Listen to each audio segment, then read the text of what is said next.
Who is the highest paid athlete in the world? Michael Jordan? Tiger Woods? Guess again. According to Forbes magazine, it's Michael Schumacher. If you have never heard of him, he is a Formula One German-born race car driver who is a household name in Europe. He drives for Ferrari and is a four-time world champion on the Formula One racing circuit. Only 33, he is already the most successful driver ever.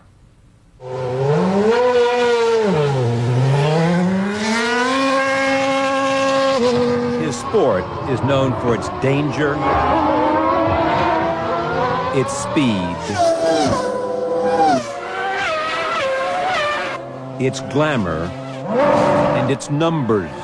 The cars have 850 horsepower. They drive over 200 miles an hour. More than 300 million people tune in to watch each race. What they see in Formula One is the pinnacle of auto racing technology. Sponsors see it too and pour in millions to be a part of it. As the sport's marquee attraction, Michael Schumacher is well on his way to making $1 billion driving a car. His hat alone makes him a millionaire. I should probably ask you, why the cap as we start this?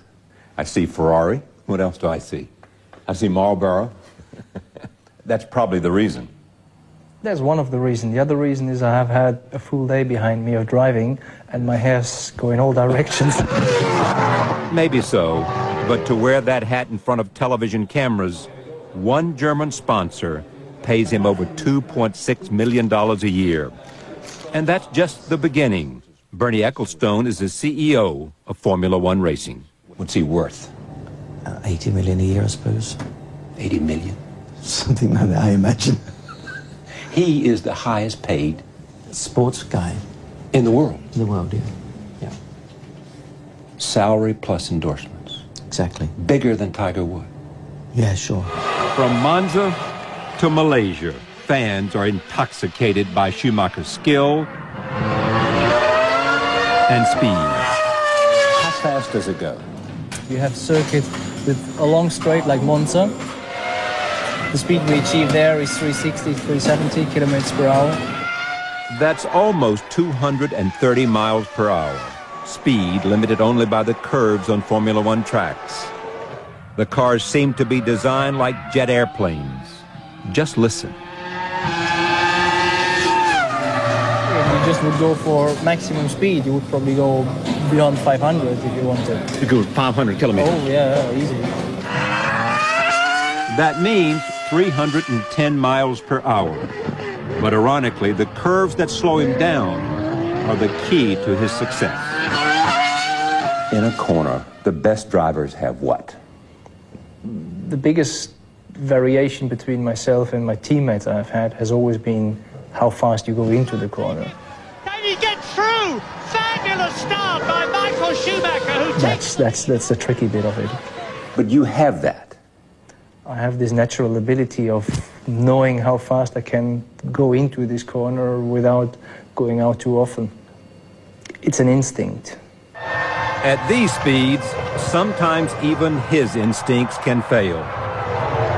This was Schumacher 3 years ago at the British Grand Prix. What did you think when you hit that wall? I mean, initially I go into the corner, touch the brakes and think, oh, oops, that's not going to be good. And then I go along the wall. You had time to think that? Oh yeah. I had unfortunately plenty of time to think about many things. And you see the wall coming, you know the speed you do, and you think, oh, that's going to hurt. And initially I didn't even notice that I had a broken leg. I initially felt actually only my knees, because my knees were squeezed against the steering wheel. And as I wanted to go out, obviously I was trying to pull out my legs, but my leg was blocked and it was going like a chewing gum. That wasn't very nice in this moment. Were you anxious to get back? No. Initially I was obviously thinking of quitting. There were thoughts... Initially you thought of quitting? Oh yeah, there were thoughts of that. He didn't quit. He recovered and came back to racing. Last winter, Schumacher brought us to a Ferrari test track north of Florence, Italy.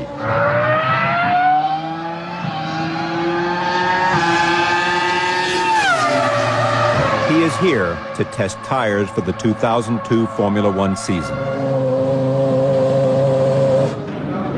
It's a shame we don't have a double-seater. Oh, yeah, I'd do it. I'd go with you. You know I would. And I did. Ferrari provided one of the new Maserati road cars they now make, one that uses some of the same technology as the Formula One Ferrari. Basically, you have the two shifting pedals. One is for up, it's even written on it, yeah. and one is for down. Yes. And you have 6 gears available.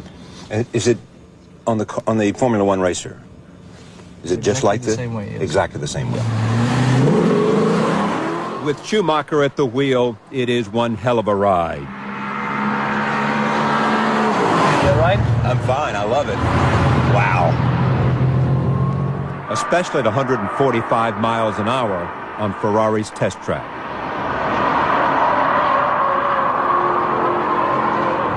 This is the most fun I've ever had in a car, I gotta tell you.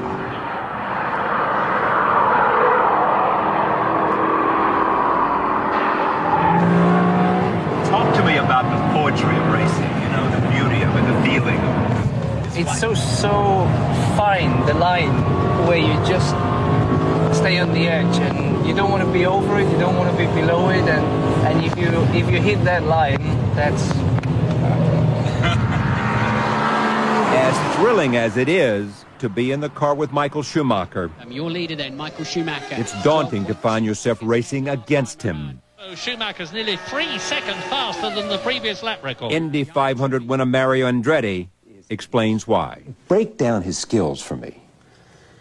He has tremendous car control. What does that mean, car control? Well, being able to just get the maximum out of the car without overdoing it, without making mistakes. In other words, be able to drive the car at the limit.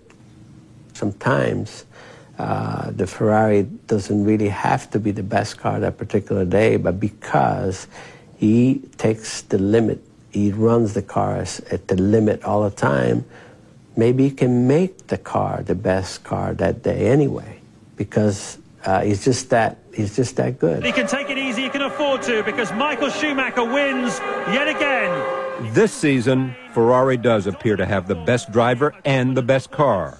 Schumacher won 4 of the first 5 races by an average margin of 18 seconds, an eternity in car racing. Ferrari's 2002 technology and commitment are overwhelming. The car maker employs over 550 people to work exclusively on the 2 cars that Schumacher and his teammate Rubens Barrichello drive. Each season, that army of workers starts from scratch, designing new ways to make their cars faster than everyone else. May I hold this? Yeah, you can. Yeah. If you see these 2 or 3 lap displays, they show me lap time, they show me speed, and then I have all my buttons if I have a problem in terms of a handling issue. So if I have too much understeer in one corner, I select a button and I'm going to kill it, and next time it's not there anymore. Estimates of what Ferrari spends to fuel their 2 cars range from $170 to $285 million a year. Meanwhile, Ferrari doesn't spend a dime on advertising.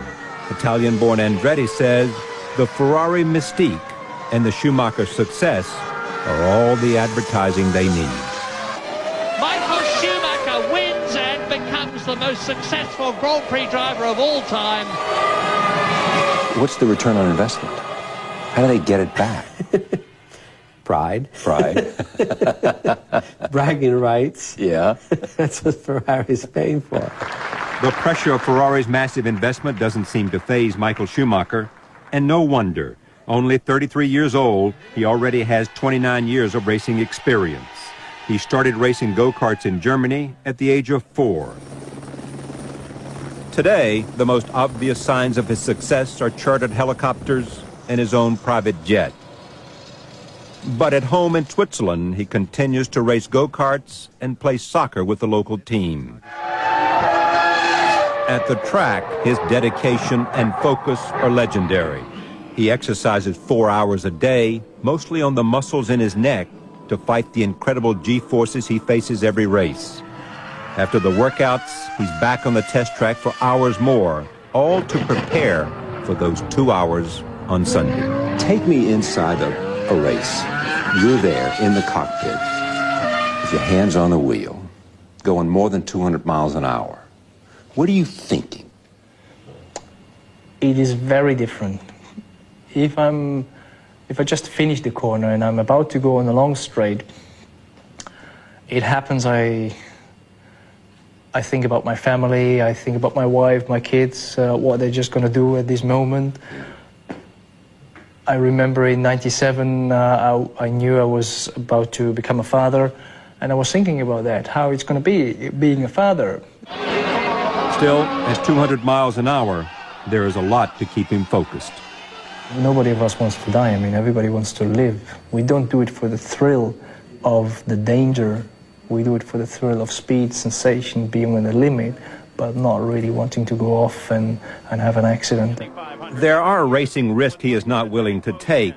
One of them is America's premier auto race, the Indianapolis 500. The cars may look similar, and they drive at about the same speeds. But Schumacher is not interested, and he is not afraid to say why. But you're not challenged by the Indy 500. That's, first of all, it's a step down from Formula One, and second, it's too dangerous. Too dangerous? Yeah. Michael Schumacher says, I don't want to go there, it's too dangerous. The speed you do, that close to the walls, if you have an accident, there is no way a chassis can survive a certain way of having a crash, and that means your leg's going to be heavily damaged or even further, and I don't see any point in that. I have nothing to prove there. I don't see a challenge in it. The fact that others have done it doesn't make it any more challenging for you? No, because usually the people who cannot survive in Formula One, they go to Indy. People who are coming from Indy hardly survive in Formula One. He's chasing that magical fifth world championship. And Michael Schumacher already owns almost every significant record in Formula One racing. His next milestone is a record-tying 5th world championship, and he's well on his way to that this season. Still, each time he climbs into his car, he has something to prove. You are the best in the world, and you are, by everybody's judgment. Nobody even questions that. You know, in sport, it is always questioned. You win a race, the next race it's a question mark. Are you still the best or not? That's what is funny, but that's what is interesting, and that's what is challenging. You have to prove yourself every time.